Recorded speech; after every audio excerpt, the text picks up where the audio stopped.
Krishna Krishna, Hare Hare, Hare Rama, Hare Rama, Rama Rama, Hare Hare.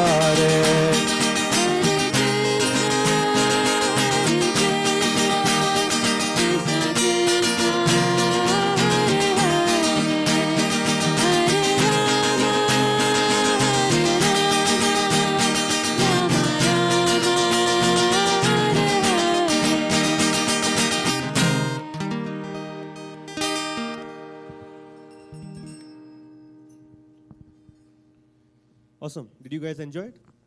Yes? I cannot hear it. Yes? You guys didn't enjoy it? There are 23 people present in this hall right now. I want, if you guys enjoyed it, I want a yes from all the people standing and presenting over here. Did you guys enjoy it? Yes. Awesome. That's what I want. Perfect. Perfect. Okay. So now that we all have gathered here, we'll start with a little breakdown of the event. We'll tell you what's going to happen, when's going to happen, and then we will start with an actual event. I mean, it's an event. It has started already, but I'll still give you a breakdown.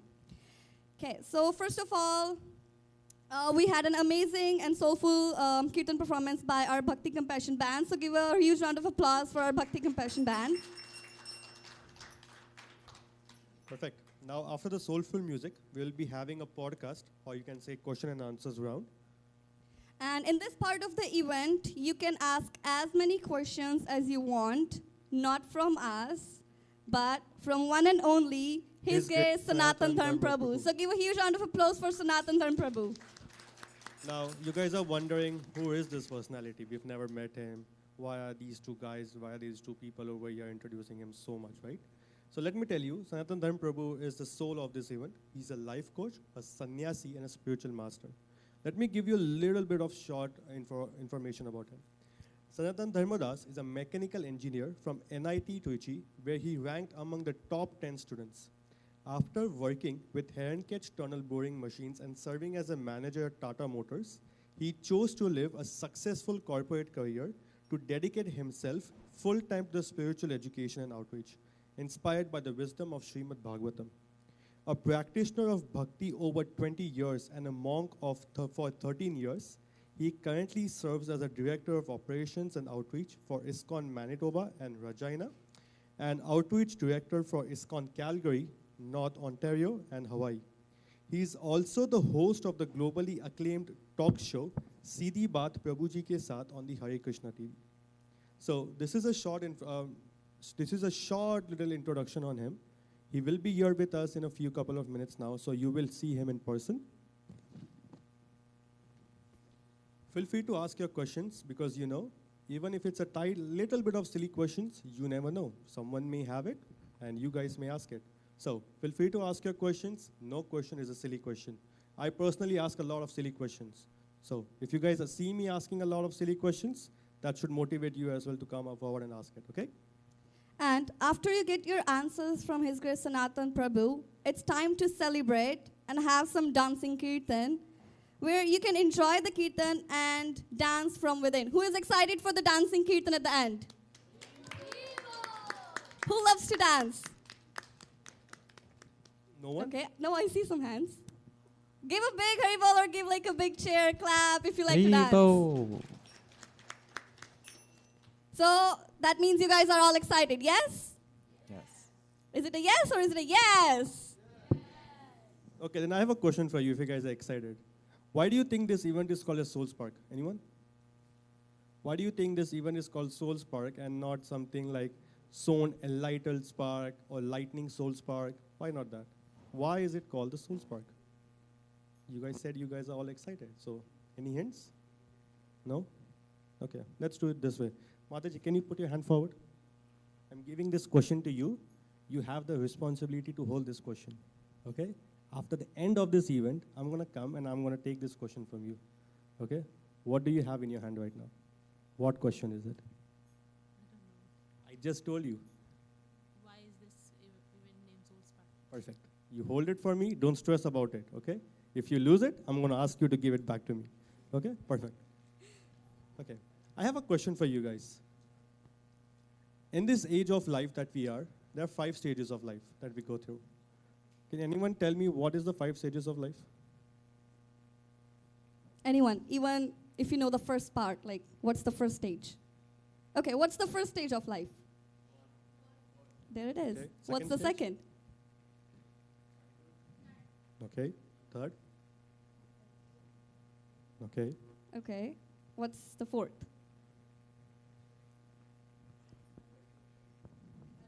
Adult age. Okay. And anyone else? What's the next stage? Huh? Okay. Okay, all the answers are correct, Okay. but we'll just summarize them, all the ages together. So the 5 stages are birth, life, old age, disease, and death. What are those 5 questions? What are the 5 ages? Birth, Life, or you can say child. Then you have old age, old age. Then when's disease and death. Perfect. Now in these 5 stages, there's one thing very common that we talk about, and that is stress. What is stress for you guys? What is stress for Anybody? you guys?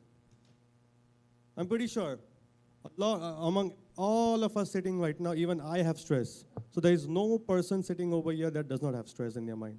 Someone stressed about mortgages, someone stressed about their immigration, someone about their work. Oh, I have to submit an assignment tomorrow, and I have not done, but I'm still sitting over here.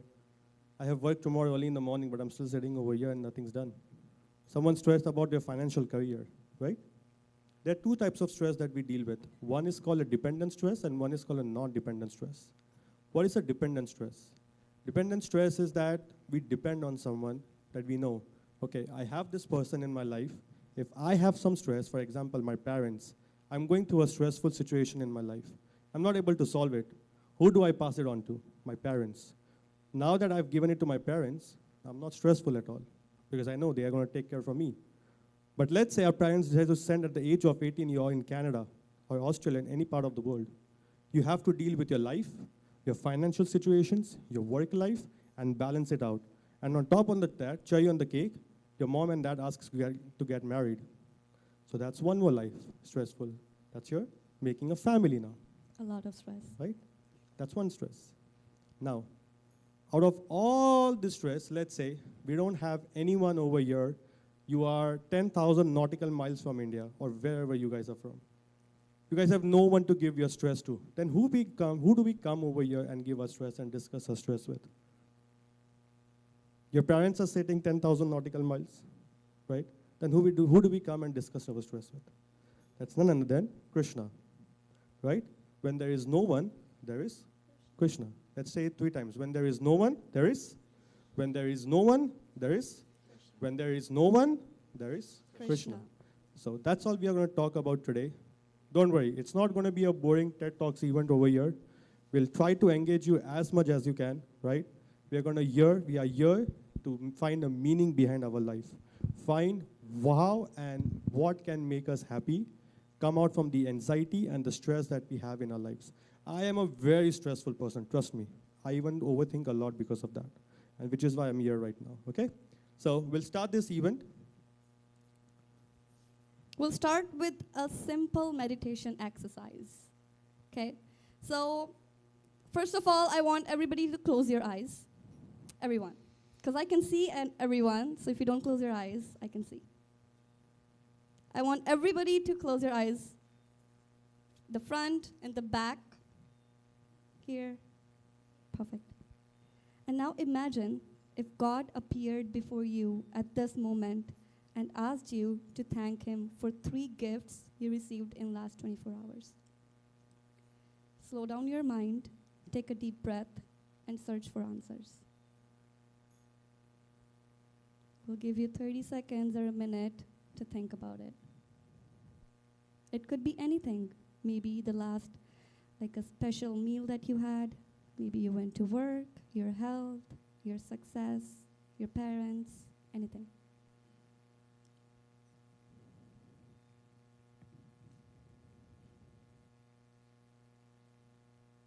Now you all can open your eyes. How do you all feel? Do you feel good that you thanked God? You took out a couple of seconds of your whole day and thanked God for something. this is the first step, is when you think, you search for an event to thank the Lord. Once you think about all the events you have, you'll notice that your heart is filled with a desire for gratitude. Because, you know, as Ronak Prabhu said, that problems and challenges are inevitable in our lives, such as he mentioned, struggling to find a new job, paying off mortgages, maybe difficulty you're facing in a relationship, maybe immigration issues, and as he said, maybe getting married, etc., etc. But, however, we are all here gathered together to get our answers and solution to our problems. Isn't it right? Why are we here? To get our answers. Is it right? Yeah. Yeah, I can see people nodding. Great.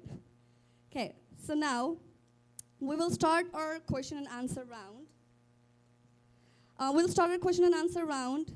You can raise your hands. A microphone will be passed over to you by one of our volunteers. And here we want to answer all the questions that you might have, but never asked anyone, because sometimes we feel that what would the person we're asking a question to will think about us? Will we ever get the right answer? So this is the time, trust me, and why are we doing event in this place? Why are we doing an event in a temple hall? It's because no one is judging you here. I would repeat, no one. Because we are in front of Krishna, and all the answers that Sanatan Prabhu will be giving today will be coming direct from Krishna to him, and he will be answering it for us. Okay, so who's ready to welcome Sanatan Prabhu on the stage?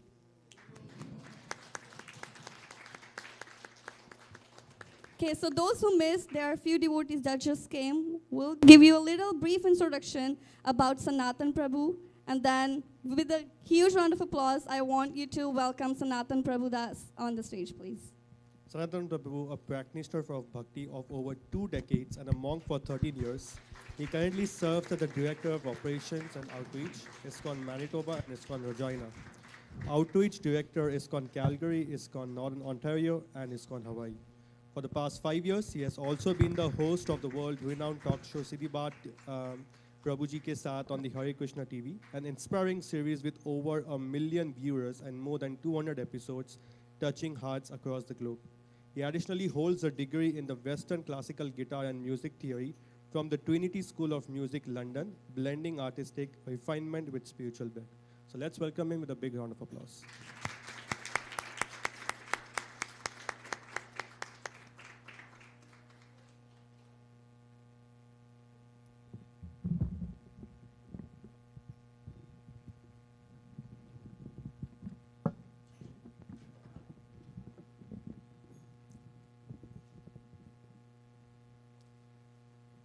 Om Ajnanatimirandhasya Jnananjanashalakaya Chakshuhurunmilitam Yena Tasmai Shri Gurave Namaha. Before I begin anything, I seek the blessings, for the divine blessings of my spiritual master, to empower me with the right kind of words for it to emanate, so that the divine truth is something that is revealed in all of our hearts. First of all, it gives me great joy to be here with all of you.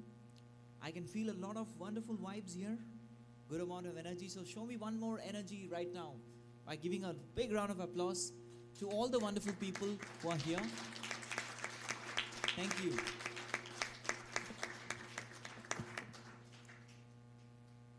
And I'm very happy that we have come here for this Soul Spark. I just heard from Ronak. He was kind of asking all of you, what is this Soul Spark? Well, before I give you any kind of a definition for Soul Spark, well, you will all definitely discover what is this Soul Spark. So we would like to give you the experience of the Soul Spark, right? So we are in this very divine atmosphere, in this divine surrounding, and we are here to discuss something that's going to help us in 4 different walks of our life. These are the 4 quotients. The first quotient is called the physical quotient. So how everybody is looking for these 4 things. The first thing that we look for is a healthy body. That means a good physical quotient. The next thing that we're looking for is intellectual quotient, the IQ. How do we have better intellect? So we're looking for that. The third thing is called the EQ, the emotional quotient. And finally, the spiritual quotient. Hare Krishna. Yes. So these are called the pies of life. P-I-E-S. P for? Sound, please. Please increase your volumes. P for? Yes, the physical quotient. I for? Intellectual quotient. E for? Emotional quotient. And S for? Spiritual quotient. So how exactly do we build all this? And that's something which is going to be mainly the theme of today, that let's develop holistically. Yes, imagine there is a person who is developing one's head. Okay, the head grows, but the body remains as it is. How will that person look? Can I get one word? How that person will look? Funny. That guy will lose. He has a big head, but the body is as it is. Imagine the person's head. Okay, now a normal person, the hand grows, but the person's as it is. The head and the legs, they don't grow. Doesn't look good. So that is why, my dear friends, it's very important that we have a holistic development. Right? So we are here for holistic development, and that's what will be our theme for today. All right. So what's next? Okay. Hello. I know you talked about the pies, but I was hoping that you would just talk about the basics, very basics, like who is Krishna, who is Radha, what is the like what are all the things in this room? Could you explain all of this stuff, please? Okay, that's definitely not basics. That's a Okay. little advanced stage. But all I can say is you must be wondering what are all these different kind of deities. They're called as deities, the dioramas. What do they represent exactly? Okay, so you are a little bit boxed up. So I'll like to start with that. Now, we hear this statement many times. We hear this particular statement that God is everywhere. How many of you have heard this? Yes. So we have our dear Edgar, sir. I request you to kindly take the seat. Please, he's struggling to look at me. You can, no, you can please sit on the chair. Please go there. Thank you, Edgar, sir. Thank you.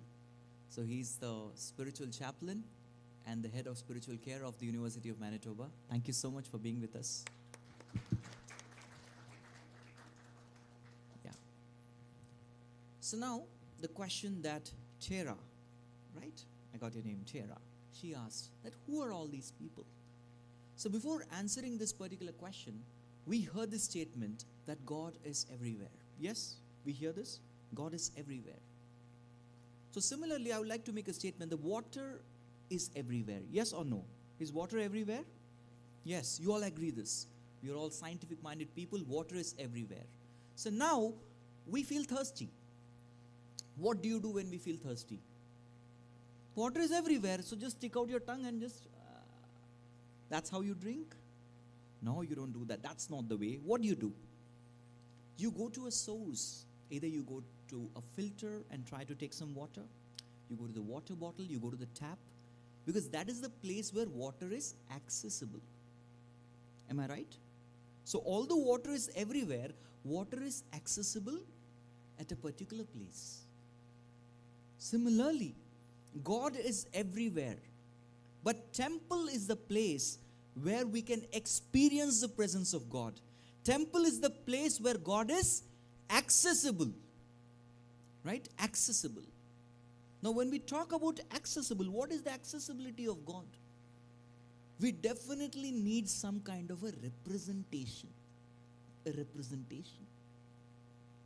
Now when we talk of a representation, how many of you have been in the eras of pre-emails? We all send emails? How many of you send emails? Okay. Whether you're male or female, you send email. Right? Email is always there. Fine. So you send emails. How many of you send mails? Tira, have you ever written a mail? What do you do after writing a mail? Not the email, the mail. What do you do it? You go to the post office, and what do you find there? There is, I know in India we used to have the red boxes. What's the color of the post boxes here? Okay, but have you seen a post box that's red in color? Something like that? Okay, a similar thing. India, Canada, it's always the red. Okay, so you box. And what do? You drop your letter in the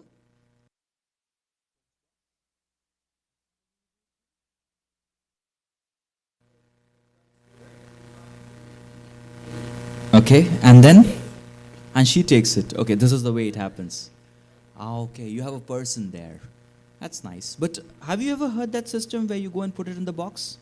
You put it in the red box, and then that particular mail, suppose Tera wants to send a mail to me, Sanatan Dharmadas. You write it, address it, and the mail comes to me. So you put it in the box, but rest assured there's a proper arrangement for that mail to reach the person. And if I have to write a mail, I follow the same procedure. Yes or no? So similarly, there is a representation that is required for a person in order to access the connection. And similarly, when we find in the temple, the deity form of the Lord is the representation of God for us to access Him, to serve the personality, to serve the divine, to access the divinity, and to offer our service and receive the blessing.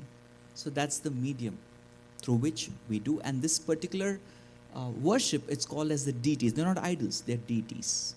So that's a personal representation of God. And as we go ahead in the science of bhakti, we will start learning more about what exactly is this deity representation. As of now, you can take it as a place. Temple is a place where we all access God, and the representation of God is in the form of the deity. All right? Okay. Okay. Their hands.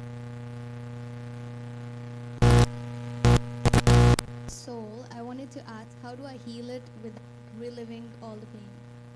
Okay, you talk about the soul, and then you have spoken about pain, and spoken about healing. All right. How many of you have experienced any sort of pain in your life? Yes. There is nobody here who says, oh, life, pain, never. Oh, the lot of pains. The pains and pangs are there. When we talk about the wisdom of Gita, the knowledge that Lord Krishna has given about the Gita, he speaks about a fact that this is a world which inflicts pains. And when we talk about the pains, there are 3 types of pains that we have to undergo. Just let me know if you have experience. The first pain is because of our own mind and body. You all undergo? Others are.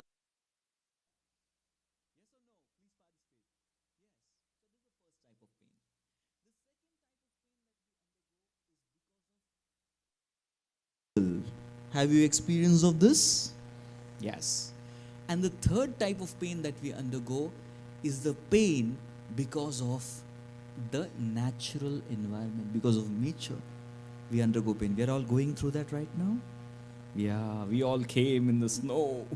It was such a terrible experience, right? It was a snowstorm, but then still you all made it. Once more, a round of applause for yourself. Such wonderful people. Despite all these obstacles, you made it.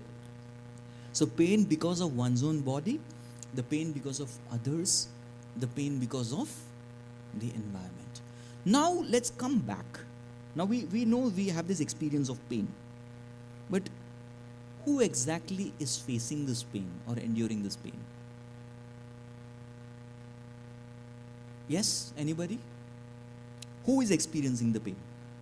Is it the body that is experiencing the pain? It's the soul that is experiencing it.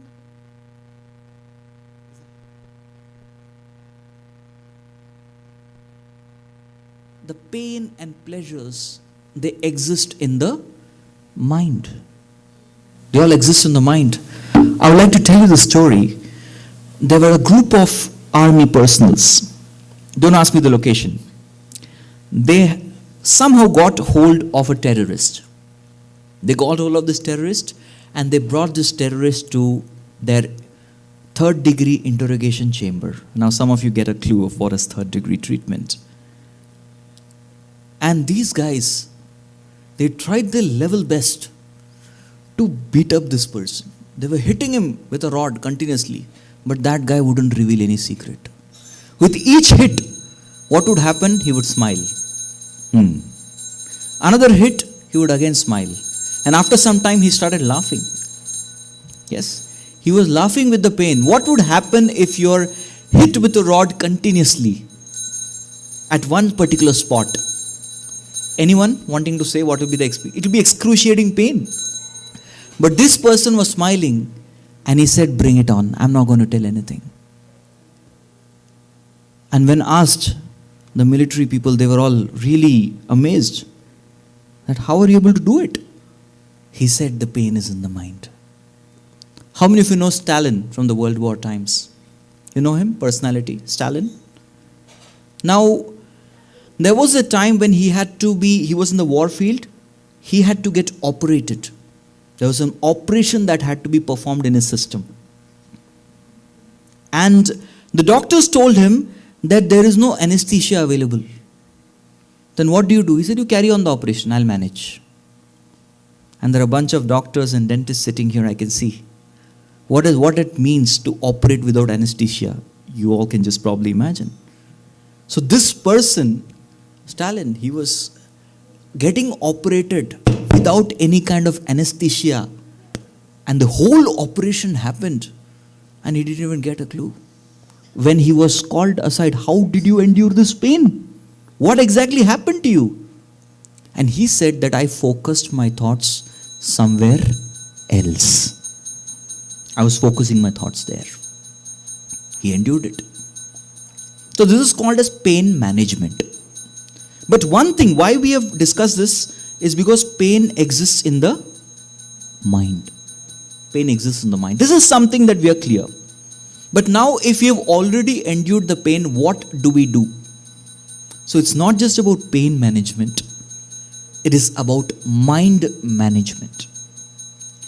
And the talk that we give here is from the tradition which is called as Bhakti. How many of you heard this word Bhakti? Yes, the Bhakti tradition. Yeah. And Bhakti speaks about a very beautiful word called as mantra. How many of you heard this mantra? You know what is the exact meaning of mantra? The mantra is a Sanskrit word which comes from the concept of healing the mind. Manas trayate iti mantra. That which heals the mind is called as mantra. If you are having a headache, you take a particular tablet and the headache goes off. Yes? You have pain in any other part of the body, you just pop the medicine and it's gone. But what happens if you're having pain in your mind? There is no medicine. If you go to a drugstore and ask the drugstore, do you have any pain for the mind? What will that person say? You're gone crazy. There is nothing, there is no drug available for the pain of the mind. But yes, if you look at our wisdom literatures, they do talk about that medicine which treats the mind, and that's called as mantra. So the mantra is the cure for healing the particular mind. Thank you. Can I have Ronak Prabhu here?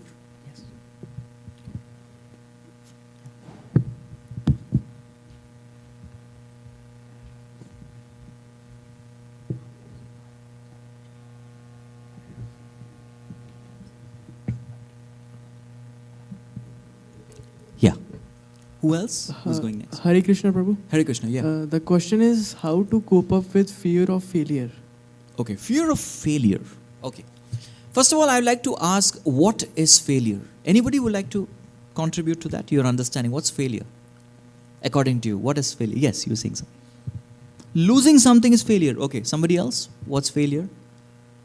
Not meeting your own expectations. Yes. Where there's a gap between the outcome and your desired outcome. Yes, your outcome and your expectation. When there is a gap, that's what people usually call as failure. And usually we associate failure with losing. But it is actually a shift of mindset that is required. Failure is actually not losing, failure is actually learning.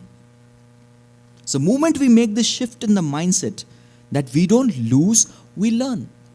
We either win or we learn. And usually, who is the one who learns more? Is it the one who loses or is it the one who wins? Yes, the one who loses learns more than a person who wins. So, moment we change this definition of what exactly is failure. Failure, okay, I met a failure, but what is that? This means learning. I need to learn, revise 3 things. Usually, a person fails because of 3 reasons. The one, there is improper motivation. Number 2, there is improper mindset. And number 3, there is improper method. And usually, maximum number of times people fail because of not having proper motivation. What is motivation? Motivation is a reason to do an activity. When the motivation is wrong, well, there is a good likelihood you fail. Number 2, mindset. Mindset is what you are thinking, your self-talk as you are performing your actions. That's called a mindset. And method is the technique that you're doing in order to get your result. So, these 3 M's is something that you need to revise. So you meet a failure, your desired outcome is not there. What is important is we try to check, did I have the right motivation? Okay, fine. Did I have the right mindset? Did I have the right method? So this is the time for us to revise our scripts and then you alter the result. Is that okay?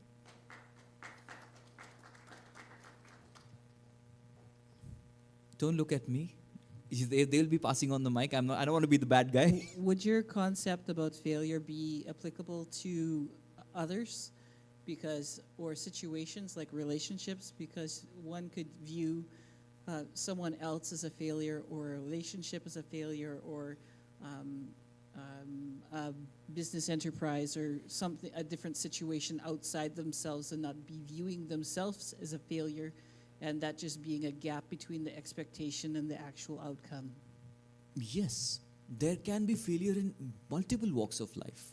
It can be in the field of relationship, in career, financial failure, any kind of failure. It can be in the material field as well as in the spiritual field. But again, failure comes to teach us lessons. We need to understand that when the going gets tough, the tough get going. There's a phrase that when the going gets tough, the tough get going. So it's very important for us to understand, okay, if there is a failure, let's sit in this particular, I call it the car of life. How many of you came in a car today? Okay, I'm just checking. And you can look at each other, so you'll get rides. So sit in this particular car of life if you really want to be having a very smooth journey in your life. The first C is change the changeable. Something that we can change it. And usually, what is that one thing that we can change? What is the one thing that we can change? Ourselves. That's it. So change the changeable. Then what's A? The A aspect is accept the unchangeable. Something that's not going to change, you have to accept it. Okay, the temperature today in Winnipeg is minus 22 and the feel like is minus 36. Can I change that? I can't. But what can I change? I can change the temperature of this room. The hall that we are right now sitting, the temple hall, that temperature is something that we can definitely change. But we cannot change the temperature outside. So we have to accept that. And we can change this. And what is R? R is sometimes a very hard call where we remove the unacceptable. There are certain times where certain things or certain people are unacceptable to us in our values. And that time, in order to move ahead in life, we might have to take that decision to remove the unacceptable. So what is C for? Anyone remembers? Change the changeable. A for? Accept the unchangeable. And R for? Remove the unacceptable. We'll have to do this in order to move smoothly in our life. Thank you. Hare Krishna. My question is based on the answer that you gave, that change yourself, but and the answer before that you gave is the motivation. And because we fail, most of like we fail because we don't have the motivation to change ourselves. So my question is based on the verse that we were doing day before yesterday, where you said that the inevitable time, like if there is something that we can't change, like it is inevitable. So now, how do you motivate yourself to do something? Because you are in this loop of an inevitable time, and then because you don't have the motivation, so how do we change ourselves? Thank you. I'll address, rather than the context, I'll answer the question in general so that everyone can connect. Motivation requires a motive. Motivation requires? How many of you, tell me honestly, require motivation to rise early in the morning? You require motivation? You don't need motivation, you need a motive. What if you have exam at 5 a.m. in the morning? How many of you will wake up? I want to see the hands up there. Yeah, everyone's going to wake up. What if you have a flight at 3 a.m. in the morning? Oh, we're not going to sleep. But the whole point is, motivation requires a motive. The stronger motive you have, the stronger motivation you have to do anything. Why we want to do what we do. Why we do what we do. That is very important. I hope we could hit the root. Thank you.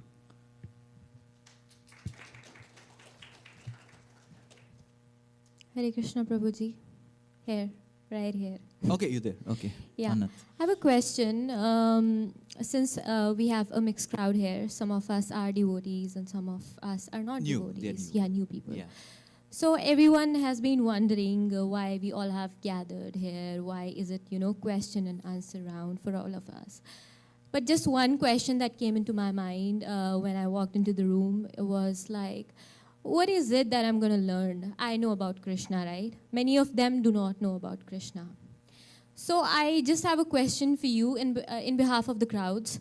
What it is that you want to tell us today that we walk out with after this session, that we learn something new, different, because every one of us has something that we are carrying inside. Somebody, like they said, somebody has a fear of, their PR, somebody is losing their job, somebody has this or that. Everyone's going through something. And especially when we are in Canada, an immigrant, students like us, we have a lot that is going on in our lives. So any guidance, anything, and what is Krishna? First of all, the question is, what is Krishna? Why do we connect with him? And why we all are here? And what is the reason for us to believe? Because many of us do not know that there is Krishna, and why should we go to him? And, they do not even know what's like spirituality, religion, and everything. So just take us through the basic thing. She has given me the engagement for next 1 hour. Well, I'm going to choose and pick. I'm going to be a little picky. Those questions that are going to be helpful for the most of us here, that's something I'm going to address. So are we here to learn about Krishna, the personality? We are here to learn about the message of that personality. And through the message of that personality, you're going to understand the personality better. Like just a few minutes back, Ronak gave my introduction. He just spoke few words. I could hear it here and there. But usually they say that the real introduction of a person is when you hear the person. Yes or no? Yeah. So more than that, okay, somebody may ask, okay, what did you hear about Sanatan Dharmadas? And somebody like, no, I was off. I was fused out. I was spaced out. I don't know anything. But what did you hear from Sanatan Dharmadas? Yeah, I heard these 3, 4. We studied about the car. We studied about the 3 types of pains. You may remember those points. So more than the personality right now, we are focusing on the message of that personality. Right? The message of the personality. That's something we are here to focus. Number 1. I wish to address that. Because through this message, we understand the personality. Number 2, you asked that we are having a variety of people over here. Some of them are knowing what's bhakti, some of them do not know what's bhakti, some of them want to know what's bhakti, and some of them want to know why we should know bhakti. There's the different categories of people, and a question may be, what exactly will be the take home from this particular gathering? So my dear friends, the take home from this particular assembly we are in, because everybody is facing problems and struggles. Some students are messing up with their grades. The guys who are under work, they want to get a PR. So different kinds of people having different problems. Some of them relationships issue. But no matter what, my dear friends, I'm going to give you four essential, quintessential principles from the Bhagavad Gita, the song of Krishna, which is going to really help us in our life. Number 1, no matter what your faith is, no matter what religion you follow, always look back and thank the divine. Whatever has happened till now, yes, he called it a failure, you may call it success, but what's happened is happened, but they have always given us either joys or learnings. So always look back and thank the divine. That's the first take home. Number 2, always look ahead and trust the divine. Whatever life has happened, we've all come this far because of mercy, because of grace. And the same mercy and grace is available for all of us to proceed ahead in the life. So number 2 is always look ahead and trust the divine. Number 3, look around and try to make your life as a beautiful offering to the divine. Find opportunities to serve. More than enjoying, we get pleasure in serving. So look for opportunities to serve the divine. That's the third thing that we can take from the Gita. And last but not the least, each and every one of us, we will, although we may have good health physically, we may be sound intellectually, we may be stable emotionally, our lives still get incomplete without having connected within the divine spiritually. So look within and connect with the divine. So the method or the process that to connect with the divine is something that we are going to be looking at towards the end of this particular podcast. Yeah? Sure. Thank you.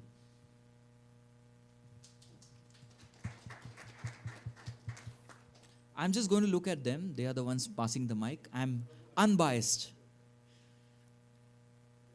Hello?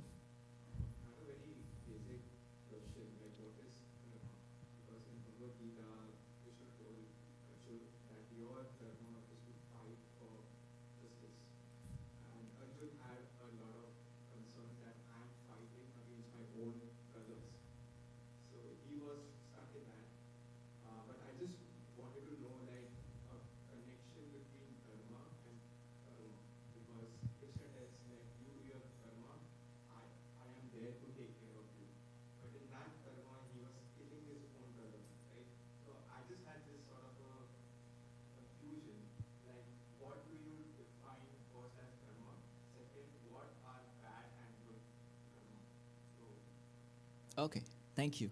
You just joined us? Yeah, you just joined us now? Okay, let's have a quick recap. I told you something about the pies, the 4 quotients of our life. Anyone remembers that? P for physical quotient, I for intellectual quotient, E for emotional quotient, and S for? So these are the 4 quotients that I spoke about just before you came.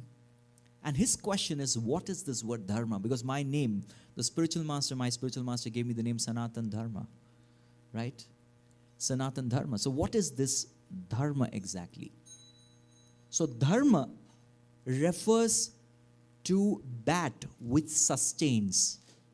The Shastras do not describe dharma as duties. The Shastras describe, the wisdom literatures call dharma as occupation. And what's the meaning of occupation? Occupation is something that sustains your existence. That is called as occupation. So that which sustains your physical body is called dharma. That which sustains your mind emotionally is also called as dharma.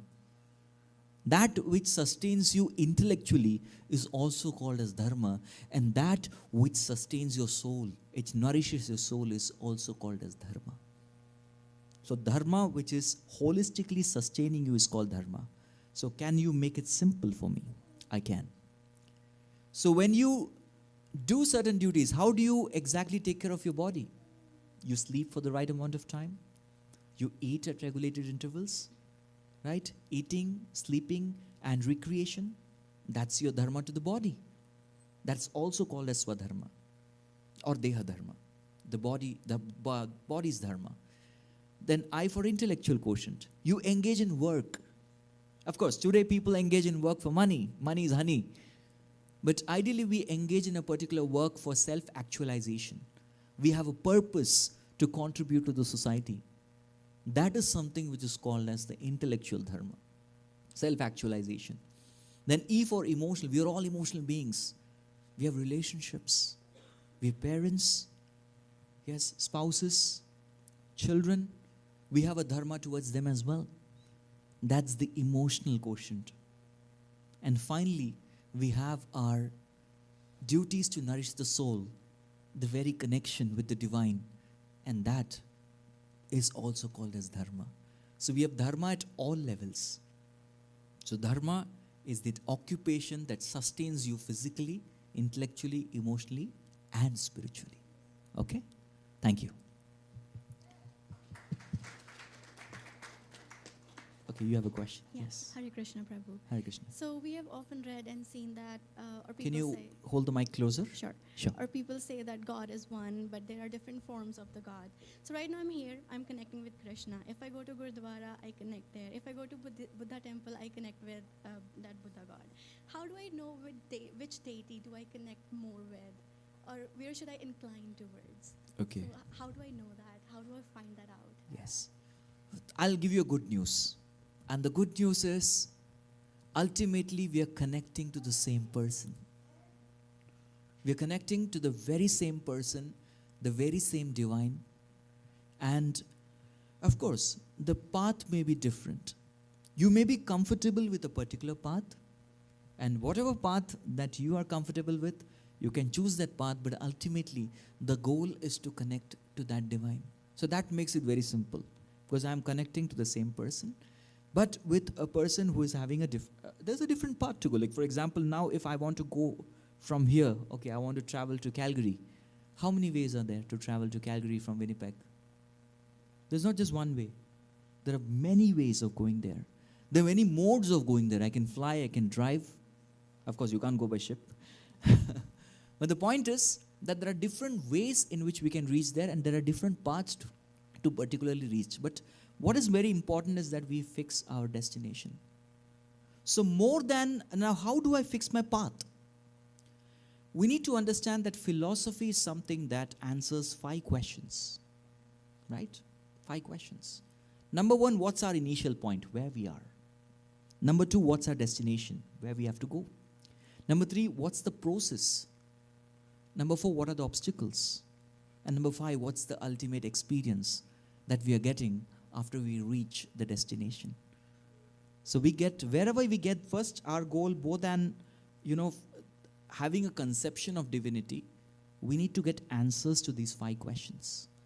So my suggestion to you as a seeker, I'm also in my journey to spirituality, I'm not a perfected person, but I am in the process of perfection. So my humble piece of advice to you is to seek out answers to these 5 questions and get your philosophy right. And whichever path is giving you the right answers, satisfying answers, bona fide answers, you can follow that. Okay? Can I follow up on that? Yes. So I was speaking with somebody who does a lot of meditation, who also is seeking spirituality, and they told me when you're on that path, and if you need a mentor, you don't find mentor finds you. So how do I know that my mentor is going to find me, or how do I know that I'm ready for that? It works both the ways, because you need a fertile land and you need a potent seed for the germination of the plant. Both are essential. So what we can do is we can have our readiness. Our readiness is sincerity in purpose.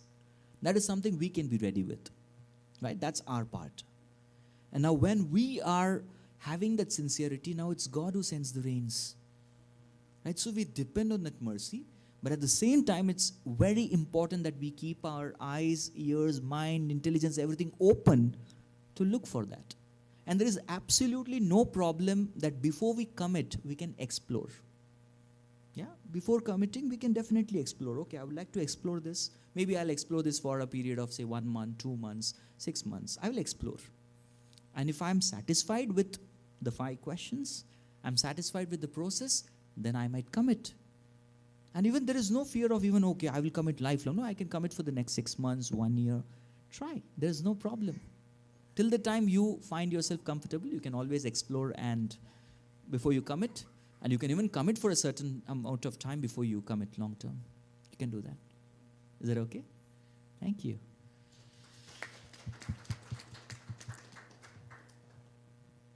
Okay. I just have a follow-up to my previous question. Okay. Just want to tell a little about myself before I say anything.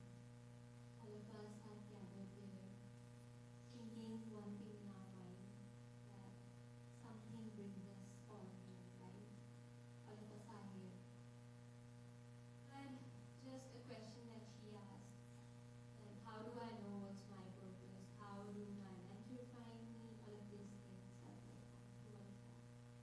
What I've learned is I've studied in a convent school, finding purpose, finding different religions, practicing different religions, and eventually choosing Krishna was a big decision in my life. I'm not even promoting my religion. I'm not even promoting Krishna. I just want to say that if you're here because you've chosen something right in life, not right because it's Krishna, because you want that purpose, that path in life where you can make the right choices, where you can decide what's, you mean, and you're making conscious decisions. And Krishna consciousness is all about conscious decisions in life. And when you start making your decisions with mindfulness, start choosing the right path, you know where you're going. Just make the right choices, just keep on, thinking what you're doing and revisiting things, and you'll find your purpose, you'll be where you're meant to be. Okay, it was a thought and reflection. Thank you.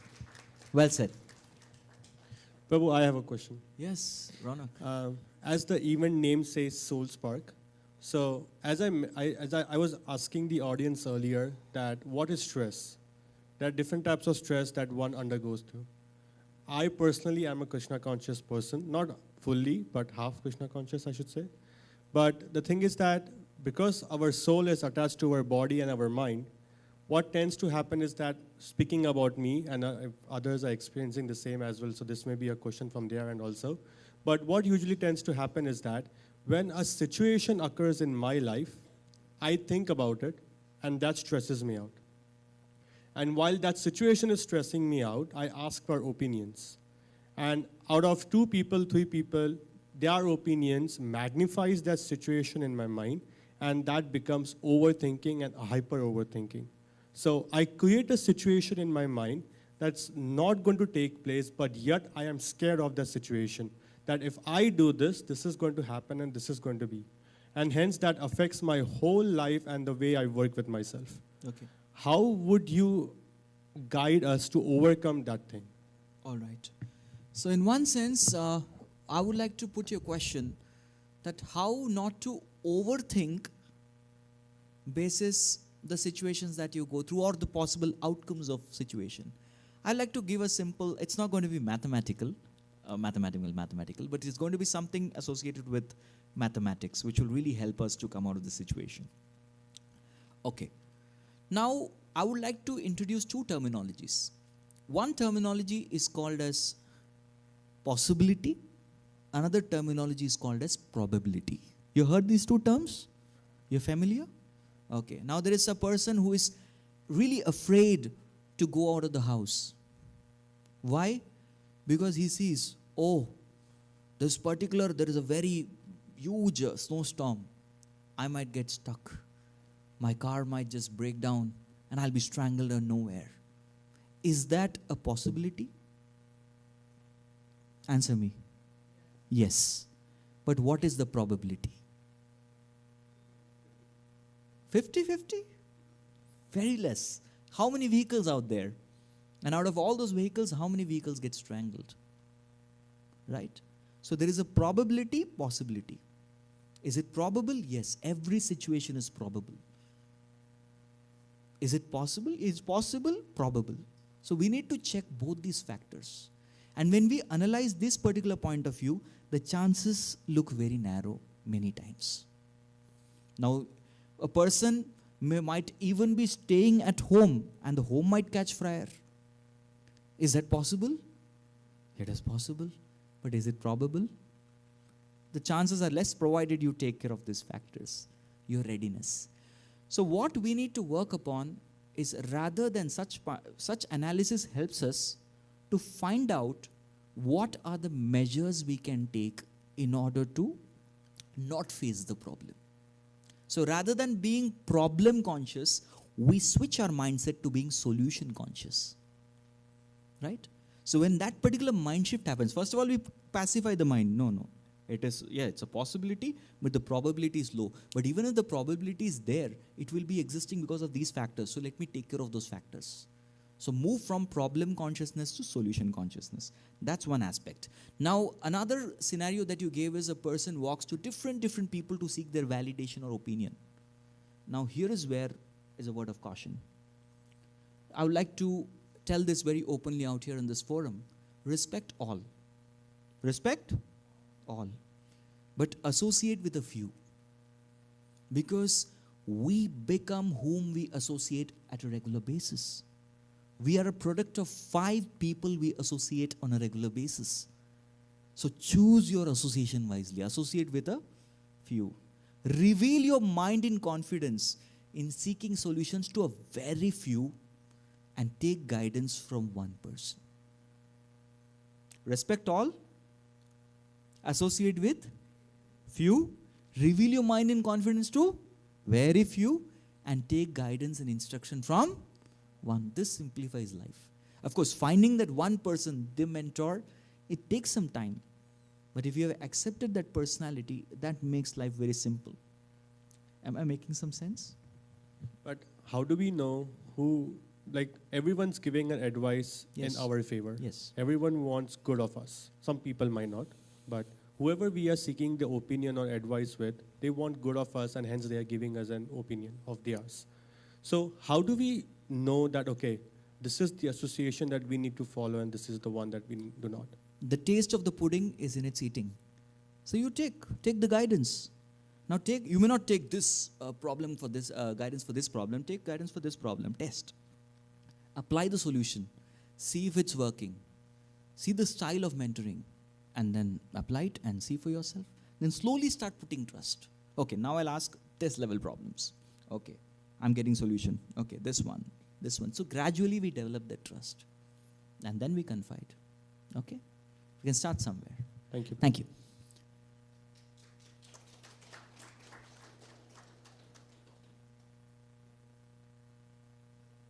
Okay, yeah. Sure. Hare Krishna. I usually have this question in my mind. So an individual who's more heavily devoted or is following spirituality at its depth is often facing much more difficulties in their life, maybe their journey, or their patience is often very much tested. So why is that? Okay. Is this your observation or your opinion? I have seen it, maybe it's an observation, but I've seen it like with quite a few people that in my circle, and sometimes I have seen their journeys are much more tougher than others. So her observation is that people who have accepted some kind of spiritual responsibilities lead a very complicated life. They have hell a lot of problems. Is that a fact? Or is it just your observation or your imagination? Let's find out. Now, I would like you to go to your grade 1 the day you studied the grade 1? Yes? Used to have exams? What was the difficulty of those exams? Okay, we used to get through. What about grade 10? Oh, the difficulty increases more. You go to college, your graduate studies, your postgraduate. Each time we keep going through, the level of difficulty of the examination, it keeps increasing. Yes or no? Yes. But that doesn't mean that the person's going to definitely fail. The person's miserable is going to fail. No, it doesn't mean that. What it means is that now this person has the capability to face that particular difficulty. Right? With the divine arrangement, you keep getting difficult situations because that is something, now you have the muscles to lift that situation. So when you're getting a problem, we always need to understand that we have the capability or the ability to handle it. That is why the problem is coming. What if we don't have that capability? Then we grow through it. How many of you go to the gym? You crash the gym? Okay. So now if you are having, you take 1 kilogram of weights, you keep doing it. Oh, this is too easy. Okay, I'll keep doing this. What happens? You stay there. You don't grow. The trainer says, now lift 2 kgs, 3 kgs, 5 kgs, 10 kgs. Now I feel it. I really feel it. Very good. This is your weight. Now do 20 reps. Because now you've actually identified what is something that challenges you. And you keep doing it. And the time you're comfortable with 20 kilos, it's not, oh, now I'm comfortable. Can I go on with this? No. Now's the time to increase the weight. Put 5 more kilos. So each time you want to grow, you need to add weights.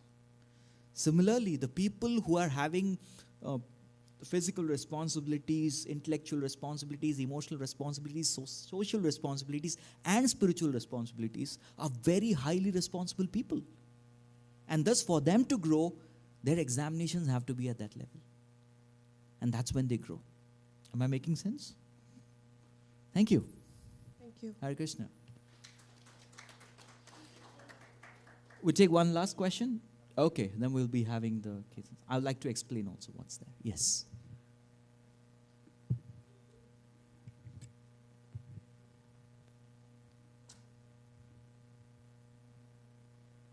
Hare Krishna, Prabhu. Hare Krishna. So, as we know, right, when the person bonds, he bonds with a one special skill or one special characteristics. You can say that. But right now, you will find that because of the AI and everything, you will have to go through, like, you will see your career into the multiple streams or facilities, right? So, in this area, how you can find out in which field you are good at, and how you can focus or stick to that one particular stream so that you can grow. Okay, all right. This is one question that everybody has, that how do we find out where we are good at, how to achieve the self-actualization. This particular process is called self-actualization, where you are truly doing what you're meant to do and not what someone else is meant to do. Right. Usually what happens in this world is trial and error. You try this, you failed, I think I'm not meant for this. You try this, I failed. Okay, this one. Yeah, this is how people learn. This is the general way in which people learn, trial and error. But if you're doing trial and error and learning, that's not a learning at all. So what exactly do we do? And here's where a very powerful message of Lord Krishna comes through. He talks in his Bhagavad Gita about 3 modes of living a life. There are 3 existential modes. There's this mode of ignorance, there's the mode of passion, and there's the mode of goodness. And if you look at the Bhagavad Gita, it gives us essential principles to lead a meaningful life that takes you to this mode of goodness. And when we live our life as per those principles, we come to the mode of goodness where we are able to see things as they are. And that's where we get the ability to identify where is my strength, what are my limitations, where are my opportunities, and where are my threats. you get a complete clear slot analysis. That happens when you come to the mode of goodness. If understanding this mode of goodness is a bit complicated, the way to know what's the mode of goodness is simply aligning with nature. Aligning with the nature of the body, aligning with the nature of mind, aligning with the nature of intellect, and aligning with the nature of the spirit. It's we who have to align. We align, then we are able to see things as it is. And that's what is spirituality all about. What prayer did I speak in the beginning? I spoke Om Ajnana Timirandhasya Jnananjana Shalakya Chakshuhurun Militam Yena Tasmai Shri Gurave Namaha, where the prayer is done to the Divine Spiritual Master to kindly open my eyes so that I'm able to see things as they are. Right? When your eyes are shut, then you just try, okay, is this the microphone? No, this is not the microphone. Is this the microphone? You keep trying around. Is this microphone? Is this microphone? Now I open my eyes. Eyes are, oh, this is the microphone. You get it? Because you see things as they are. Otherwise, there is trial and error. Is that okay? Thank you so much. All right, so I sincerely request Edgar, sir, the personality behind Rahul, if you could speak a word or two, please. We are so happy that you're with us. A round of applause for Edgar, sir. I request you to please sit on the chair, please. Please do sit there. Yes, please. Hare Krishna. Hare Thank Krishna. you, Sanatan Dharma. It's a pleasure being with you all here. This is my first time at the temple. I've just really valued, what you've been sharing and also the experience of worshiping together. As Sanatana mentioned, I work as a spiritual care coordinator at the U of M. So my calling has been to help students in a university level environment to walk their journeys. And I've very much seen the degree of interest and curiosity and hunger, and many of you are well on that journey already, so it's delightful to hear. And yeah, I'm just very much blessed to be here to learn and to be able to connect with all of you. So thank you for having me. Thank you, Edgar, sir. Thank you so much. I also have a very dear friend here whom I just met a few days back, Sam. The Sam was a very amazing person I met at the University of Manitoba, the Bannatyne campus. So I request her to speak a word or two. Yeah. She's a very good leader, trust me, and she leads very well. She has a good voice, that's what she said. Yeah, thank you. Yes, Sam. How did you feel? Anything that you want to speak? You can speak in the microphone. Yeah.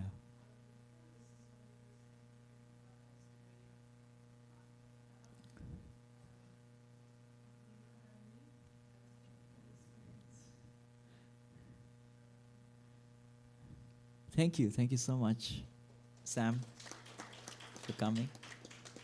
All right. So what we are about to do now, I just wanted to share this experience. How many of you were there when the beginning there was spiritual music happening? You're all there?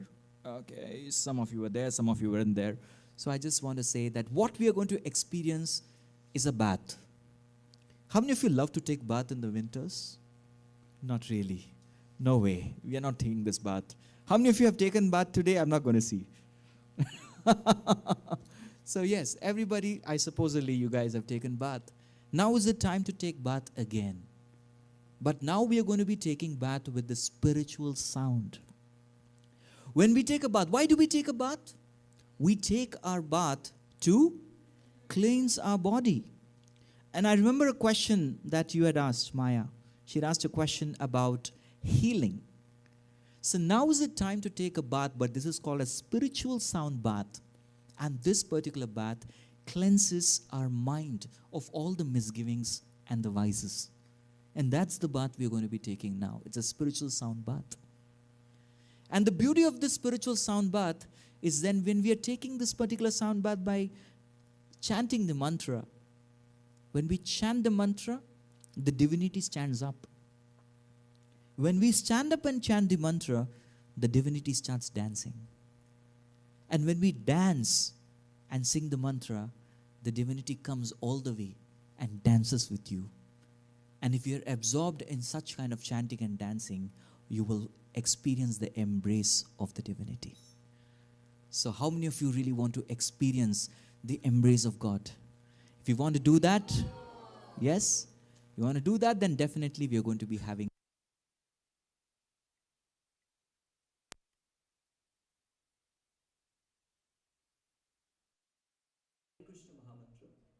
This is a very powerful, it's called Maha Mantra because this contains the power of all the mantras. So I'm just going to be repeating 2 words at a time to you, and you can see if you can do that. So it's a 16-word mantra. So 2 at a time. Hare Krishna, Hare Krishna, Krishna Krishna, Hare Hare, Hare Rama, Hare Rama, Rama Rama, Hare Hare. Good. 4 mantras at a time. Hare Krishna, Hare Krishna, Krishna Krishna, Hare Hare,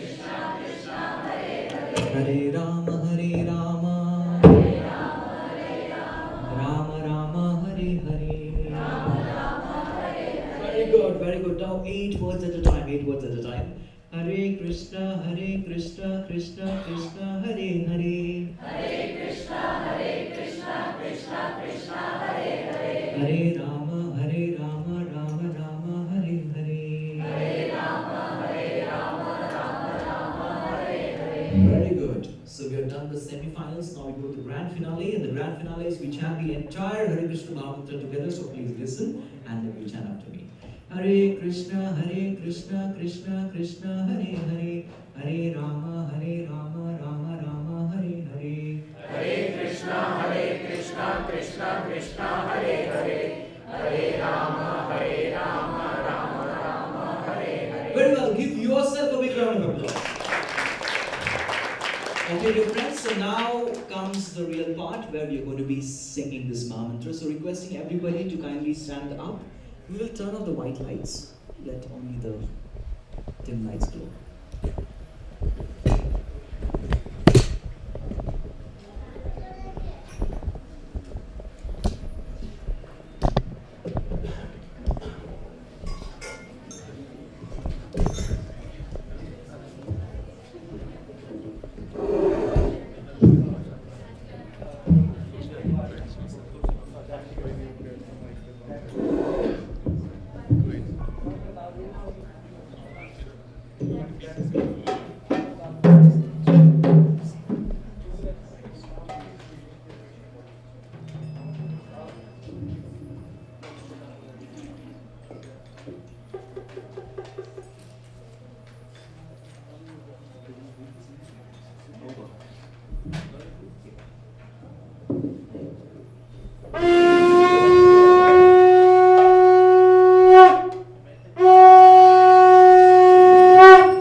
Hare Krishna,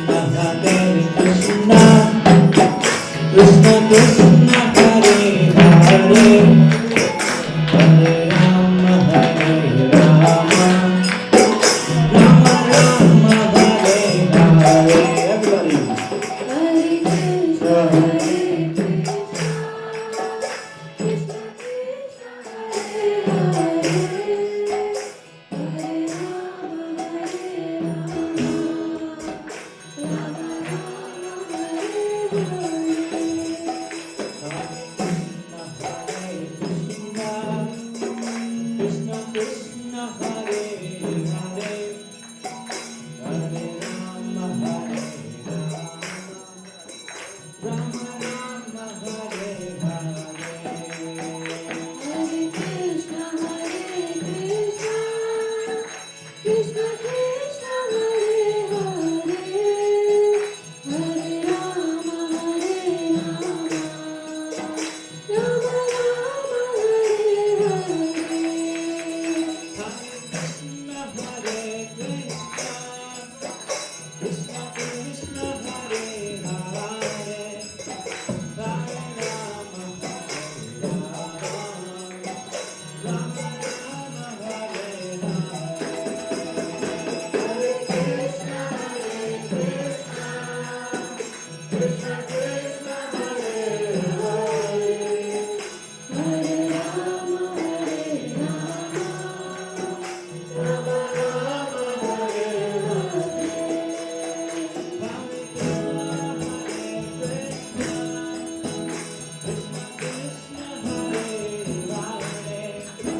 Hare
Krishna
Requesting everybody to raise both their arms up in the air. Hare Krishna, Hare Krishna, Krishna Krishna, Hare Hare, Hare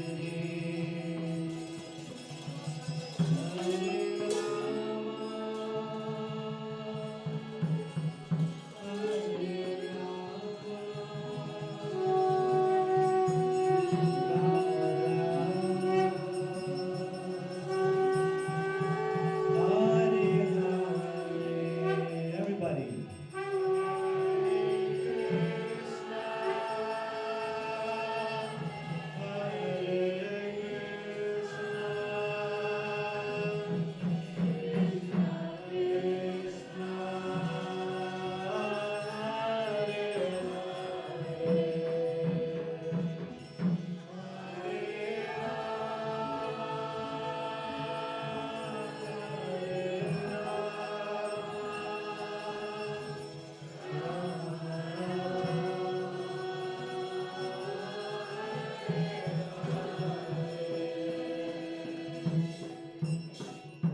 Thank you all very much. We request everybody to kindly remain seated.